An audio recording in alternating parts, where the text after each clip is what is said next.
Happy Homebrew Wednesday.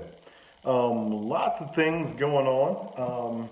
Again, a crazy start to the year. Lots of different things happening. Man, University of Georgia. Whew, it was a wild ride. Beginning of the season, never thought we'd get to the national championship game, but then, man, after that Rose Bowl, to win it in overtime like we did, and then to take Alabama into overtime again and have a chance.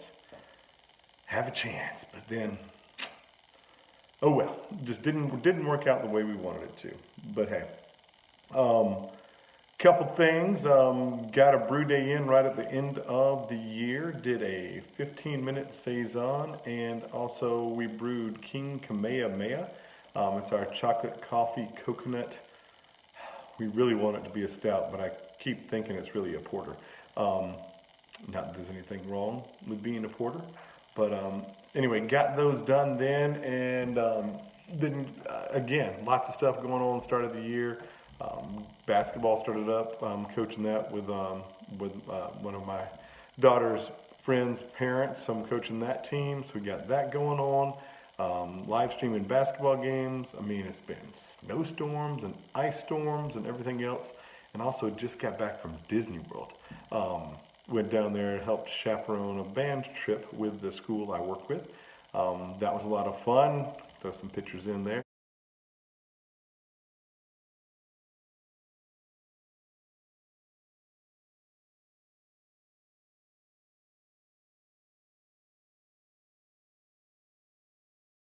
Got to have some character lunches and everything like that.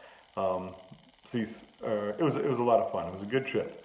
One of the things that came out of the King Kamehameha and the 15-minute saison, which again was I used the method that basic brewing that Steve and James did on that. Followed their example. Did dry malt extract. It was a 15-minute boil with the dry malts and some candy syrup, and a single hop addition, and boil it for 15 minutes, and hey, there you go. Full 5-gallon batch of it. I had never brewed a saison before, so I figured, hey, let's give this a shot. So I did, and when I went last weekend, I guess weekend before last, to rack them and get them into kegs, and I needed to get the King Kamehameha over onto the cocoa nibs and the coconut. Was going through that process, putting the saison in the keg. I thought the saison was a little bit darker than it should have been. Should have been a clue. However, went ahead and did that. Then I was about to put the coffee in the fermenter that I thought the King Kamehameha was in, but lo and behold, of course, I'm still not sure. I can't claim shenanigans on this. There was a lot of people back and forth at my house after Christmas with all the football games and everything else. And somehow the labels didn't get switched.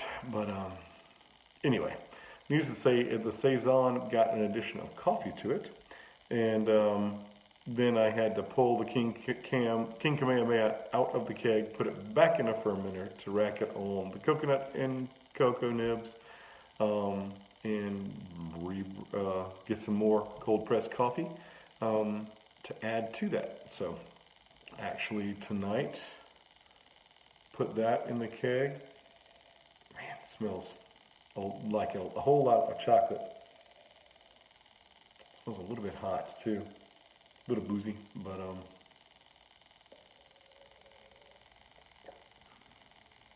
definitely taste the coconut on it. Oh man, real good coconut flavor. It's, don't know if you can tell, it's a little bit lighter. Again, I don't know. When do you call it a stout? When do you call it a porter? I think the mouthfeel is probably a little bit light still to truly classify it as a stout. So about to put it in competition. I think I'm gonna change or put it into the porter.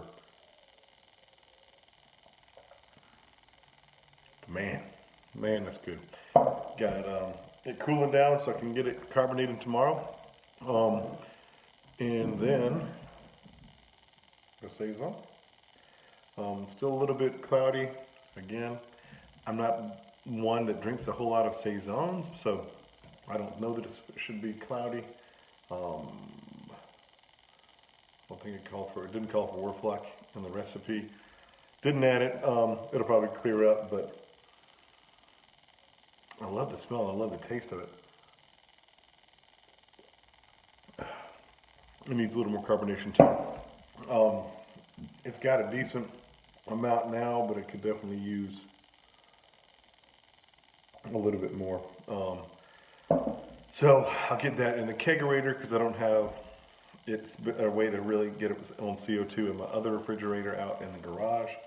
Another really cool thing that happened, my dad from school, who used to be a home brewer and doesn't do it anymore, had some home brewing equipment that he let me have in exchange. I got to brew him. I got to figure out what he wants me to brew him, but I got to brew him a batch of beer, give him some different varieties of home brew to pay for it. So got a an 8-gallon conical fermenter, old school conical fermenter, real thick plastic. It's not stainless, but I've got it put back together. I think I've got it pretty much ready. Next, I'm going to hopefully brew this weekend and put it to use. Try to give it a shot. We got it all cleaned out. I got to get a couple of new fittings for it. But anyway, happy to have that. Some new kegs, actually 3 new kegs. What else? A couple of CO2 tanks, some carboys, bottling bucket, and just some other odds and ends. So definitely going to put all that to good use. But anyway, like I said, I got a sip of sunshine. I got a batch of all the ingredients for that ready to go. So hopefully we'll be doing that on Saturday. As long as something else doesn't come up. I think I'm going to hit a brewery. I'm going to hit Monday Night Brewing on Friday night. They're having their Archipelago Tropical IPA release. So, hey, wife said I'm good to go. So I'm going to go ahead and do it. A couple of buddies and see who else might be down for that. So anyway, that's all for now. I'll try to get some shots in of some of the different equipment and everything like that when I'm not using my phone as my camera. But I wanted to get this out and up. So anyway, hope everybody's doing well. Cheers. I'll talk to you soon.